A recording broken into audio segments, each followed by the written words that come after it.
Today I'm going to be updating my Mooer GE200 to the 2.0 firmware.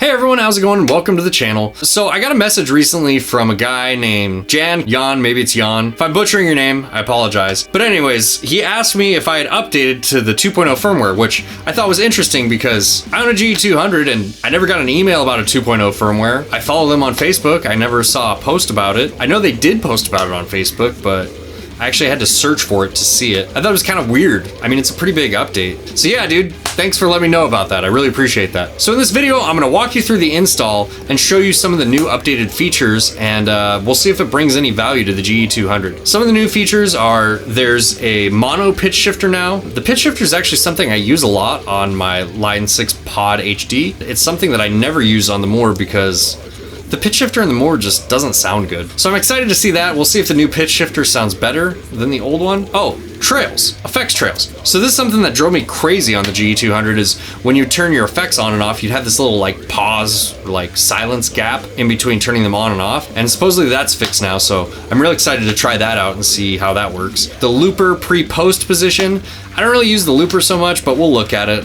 We'll see what they changed about it. I mean, loopers are cool. It's just not my thing. It's not how I play, so.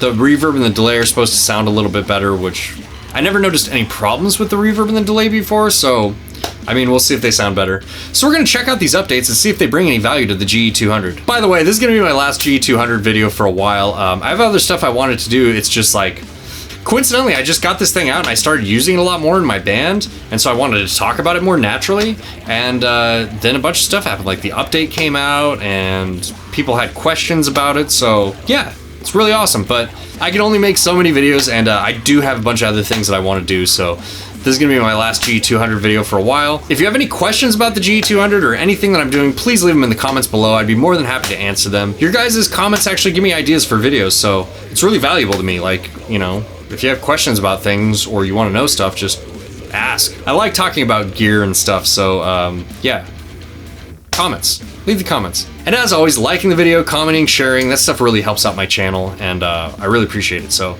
anyways, yeah, so I'm gonna show you how to do that stuff I talked about now. So I have my GE200 plugged in, and I'm just gonna walk through the install. I'm gonna go here to the website, go there to the website, whatever. GE200 version 2.0, that's the one I want. I'm on Windows, so I'm gonna select the Windows one because there's Windows. I don't know if I mentioned that. Checked, download, boom, it downloads. I'm just gonna extract it to the desktop here. Okay, so I extracted it to my desktop, and now I'm just gonna install it on the actual GE200 itself. So to do that, I have to put my GE200 into blinky mode.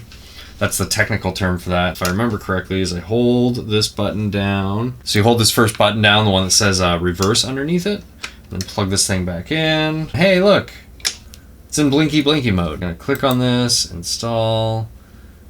Yes. Next. Okay, so it installed the program on here. This is not the program that I already have installed that has a little Christmas hat on it for whatever reason.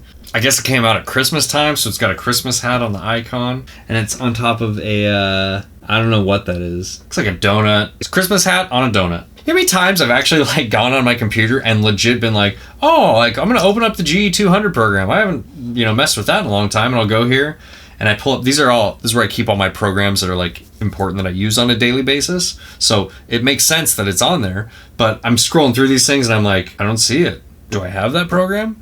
I love how it's updating like a fucking 90s action film, or not updating, geez, 2% for, whoa. Now it's going into ultra blinky mode. Yeah, it reminds me of like Ninja Turtles or something. Like when they have the canister ooze and the thing and it's like draining and you see a little bar on the screen. Probably looks nothing like that. So you sit here and wait. It's a good time to hydrate, grab yourself a glass of water. Don't spill your water on your pedal, obviously.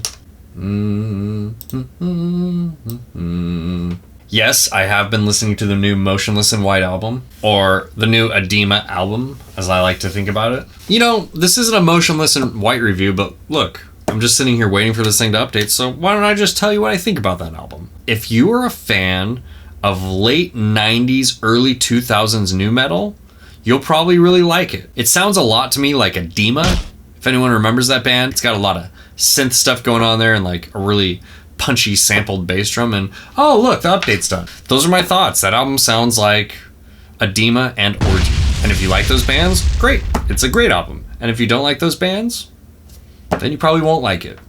Boom, 30-second review. Holy shit, man, I'm being so productive. I'm like updating the GE200 and doing an album review at the same time. Who am I? So all my patches now are defaulting back to the original name, so I'm gonna have to load up my impulse responses and stuff again, but that's cool. So why don't we just actually dial in? Ooh, you know what? I'll use a program. How about that? That'd be cool, right? I'm not really familiar with using the program, so this will be interesting for me because I usually just click and spin that wheel really fast. I like the wheel. The wheel's really cool. So we're gonna redo this sweetie tone here. I already know that the amp that I want is the power belt. Although, you know what?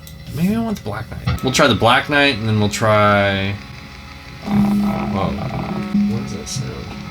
Here, let's turn on the noise gate. I usually use a noise gate first in my chain, so I'm just going to turn that on and set the threshold somewhere there. And then the cab I'm going to use, I am going to go with a... I mean, it won't really matter because most of the time I won't be using a cab for this tone, but just to dial it in. So I actually play this through a Mesa 4x12, so I'm just going to use that to dial it in and then hope that I don't need to tweak it too much when I plug into an actual Mesa 4x12. Tubes I use, let's go with EL34s, SM57, that's all fine. I just want to take this distance down.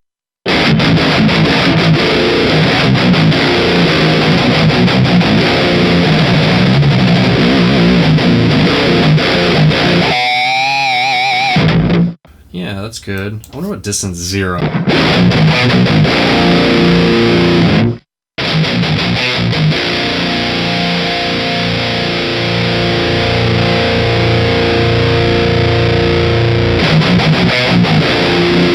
To me, 18 seems like the sweet spot, so I'm gonna go with that. And then as far as the amp goes here, I'm gonna turn that gain way down. Take it down to 20.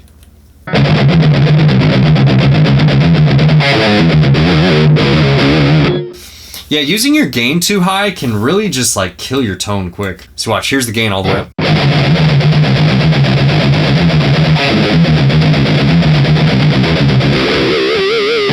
It doesn't sound that bad, but then when you compare it to like a lower gain setting,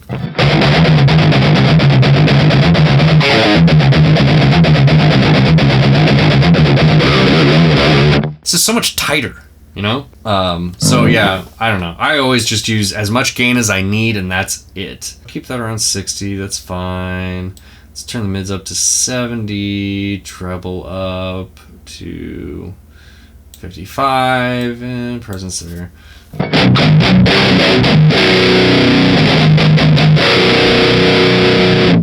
Take this master down a little bit.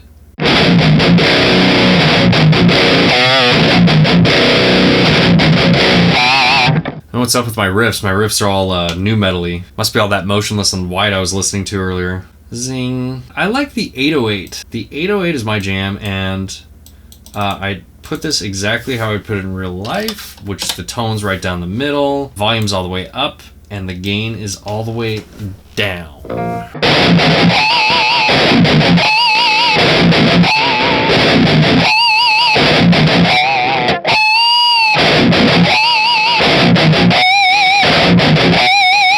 Preset volume, let's take that down to 90. I don't know.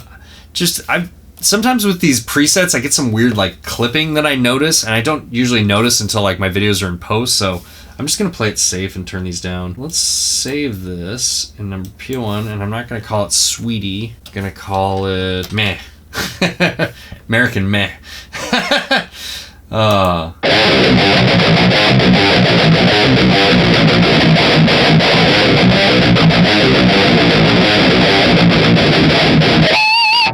I normally play on 25.5-inch scale guitars, and this one here, this is an Agile and it's a 27-inch scaling. It's really awesome because it makes the strings a lot tighter, which is cool for doing like really fast, chuggy music like this. But the downside to it is like I have small hands, which is why I like a 25.5-inch scale. So when I'm playing, I'm always like trying to stretch my fingers across it. It always takes some getting used to, like the finger dexterity takes a little bit getting used to, for me at least. So let's do the effects. I don't want to sell these frequencies.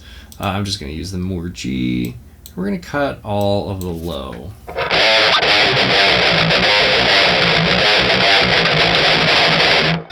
Let's go with the tape. Yeah, I'm just gonna go with the tape. Tape is tight, dude. It's just simple, nice.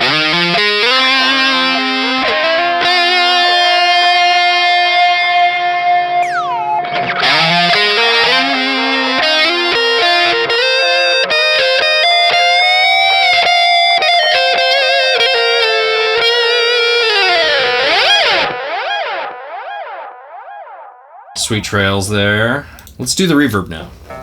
I think the one I was using last time was Church, and I was pretty stoked on that.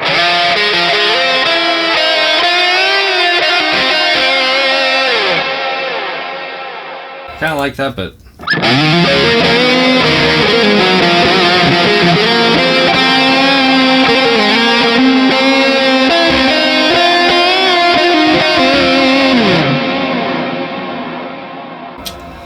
I like it. I like that a lot. Let's save that. System. Looper mode, trail. Oh, this is new. If you watched the video I did on the GE200 last week, I was saying that was one of my qualms with it, is when you turn the effects on and off, there's like a gap there and it's kind of awkward. This update fixes that. So this update actually adds trails to the effects so that when you switch over from the effects channel back to your dry channel, or whatever. And they fix that now by leaving the trails in. So if you finish your solo and you're like bending, and then you switch over to your rhythm channel, you can still hear it there. So yeah, the trails actually carry through even after you turn them off. So that's really cool. That was one of my major issues with the pedal before. I'm assuming this is the mod, and then we have a mono pitch shifter. So I actually use this effect sometimes where I like drop the pitch down a full octave just for really heavy parts and just to be ridiculous mostly. And the pitch shifter in this thing always sucked. So I'm kind of wondering if this is better now.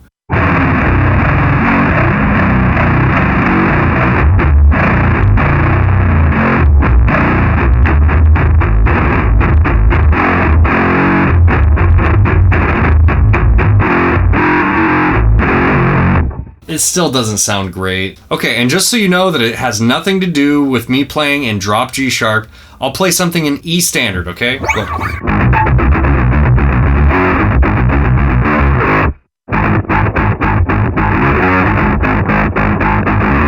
It doesn't sound good. It just doesn't. Ah, way to go, man. Break my mouse. Still works. Game on. Oh, the looper. So I don't really use the looper function ever anyways, but why not? Let's try it. Okay, let's see if I can do this.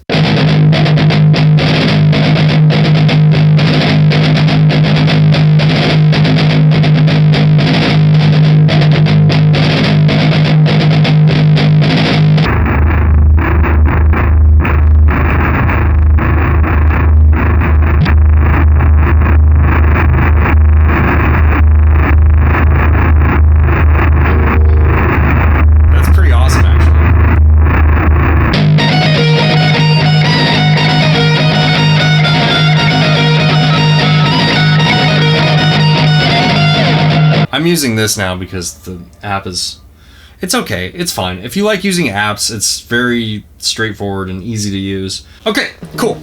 I got my tone dialed in.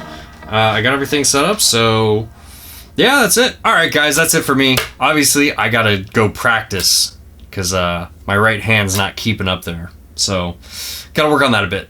I'll see you next time.